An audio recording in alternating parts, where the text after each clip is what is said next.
Estas carreteras, a unos 80 kilómetros al sur de Washington, Distrito Federal, fueron escenario de uno de los choques más terribles que tuvo lugar durante la Guerra Civil Americana.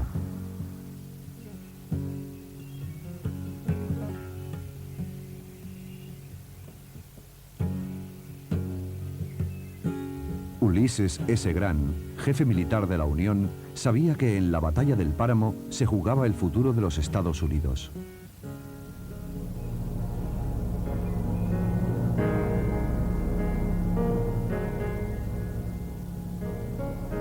La Guerra Civil Americana.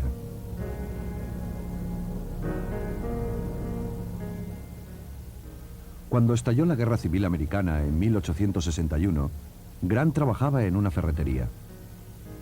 En 3 años se había convertido en el gran jefe militar de los ejércitos de los estados del norte y al cabo de 7 años iba a ser elegido presidente. Aunque era un hombre sencillo y modesto, la convulsión producida por la guerra civil le dio la oportunidad de demostrar que poseía grandes dotes para el mando militar.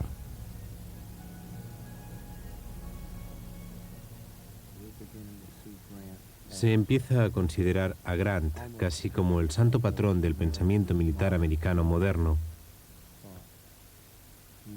Es probablemente el primer guerrero moderno que América ha producido y como tal, el primero del mundo entero desde el siglo XIX.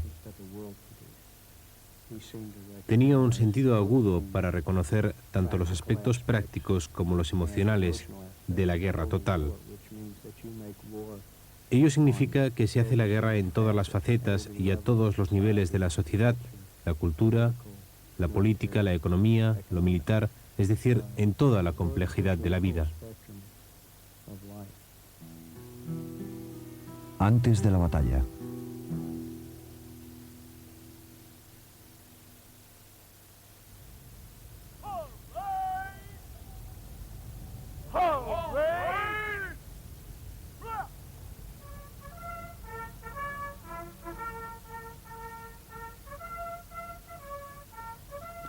La Academia Militar Estadounidense de West Point.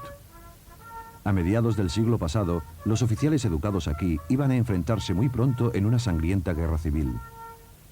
Uno de ellos, nacido en 1822 en Point Pleasant, Ohio, hijo de un comerciante de pieles, era Ulysses Simpson Grant.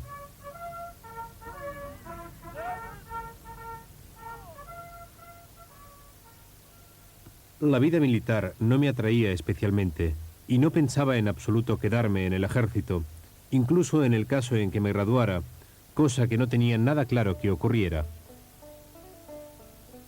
No era exactamente lo que se dice un estudiante modelo, sino más bien conocido por su mala conducta. De todas formas, se graduó en 1843. Después de una temporada en el pequeño Ejército Nacional, su pretensión era ser profesor de matemáticas. Pero 2 años más tarde, Estados Unidos entró en guerra con México y Grant fue llamado a filas. Combatió brillantemente y cuando acabó la guerra en 1848, decidió permanecer en el ejército. Pero la vida militar en tiempos de paz no era para él. La firme disciplina le afectaba y se dio a la bebida. Abandonó el ejército y después de varios intentos fallidos en trabajos de granja y en una empresa inmobiliaria, volvió a la empresa familiar que llevaban sus hermanos más jóvenes.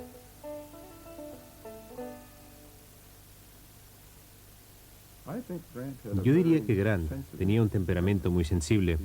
Era un buen pintor de paisajes y creo que era una persona exquisita. Puede verse en la manera como se relacionaba con sus subordinados. Creo que hubo cosas que le molestaron en la Guerra de México.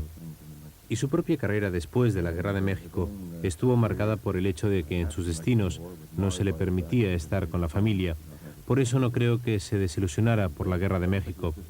Fue más bien la situación familiar lo que le obligó a abandonar su puesto. Siempre se vio como empresario, aunque no lo fuera, pero esa es la imagen que tenía de sí mismo. La Unión de los Estados estaba sufriendo grandes cambios en aquel momento. Se inició un proceso de división. Los estados del norte, con una población de 22 millones, se estaba industrializando y absorbiendo un número cada vez mayor de obreros inmigrantes.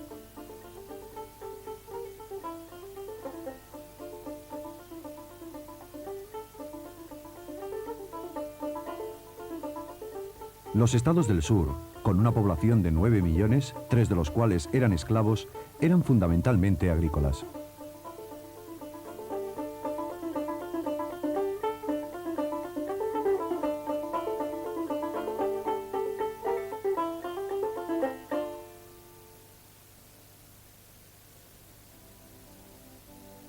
Cuando Abraham Lincoln, de los estados del norte, que ya había expresado sus puntos de vista contra el esclavismo, fue elegido presidente en 1860, hubo 11 estados del sur que votaron a favor de la secesión de la Unión.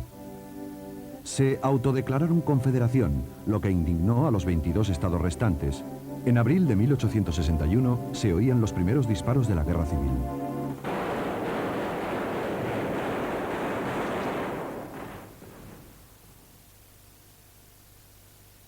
La Guerra Civil Americana es una guerra de transición entre, por una parte, las dramáticas guerras napoleónicas de principios del siglo XIX y, por otra, el camino hacia Armagedón, los horrores de la Primera Guerra Mundial a principios del siglo XX. Ahora bien, el elemento de novedad que se introdujo en esta guerra es el hecho de ser una guerra librada entre ejércitos de alistados. Esto era una novedad. Había habido alistados antes, en Europa, el ejército francés en tiempos de Napoleón, por ejemplo, pero en general luchaba contra fuerzas regulares. En nuestro caso nos encontramos con ejércitos nacionales del pueblo, por así decirlo, haciéndose la guerra, y esto produjo varios efectos. En segundo lugar, naturalmente, hubo el impacto del ferrocarril en tiempos de guerra por primera vez. En lo que se refiere a logística, se trataba de mover tus tropas con sus provisiones mucho más rápido y de forma más económica de lo que había sido posible en las generaciones anteriores, que tenían que andar y cargar provisiones en carros. Por otra parte, el telégrafo y el tren iban a hacer posible que los políticos en Washington, sobre todo el presidente Lincoln, estuvieran informados de los acontecimientos en el frente. Hubo una gran afluencia de soldados voluntarios, pero el ejército estadounidense contaba solo con 16.000 oficiales que estaban diseminados en un área extensa para proteger a los colonos en las fronteras del oeste. El sur no tenía ejército regular. Como graduado en West Point, Grant ofreció sus servicios, pero fue rechazado. Seguramente debido a su abandono anterior o a su reputación de bebedor. Pero insistió, hasta conseguir la comandancia de un regimiento de infantería. Vi una energía especial en él. Caminaba un tanto encorvado y llevaba el sombrero ladeado hacia adelante, con una gran elegancia. Grant es en apariencia un hombre sencillo. No pretende ser algo que no es. No le gustan los aires que acostumbran a darse los militares. Es conocido, por ejemplo, por su aversión a llevar uniforme.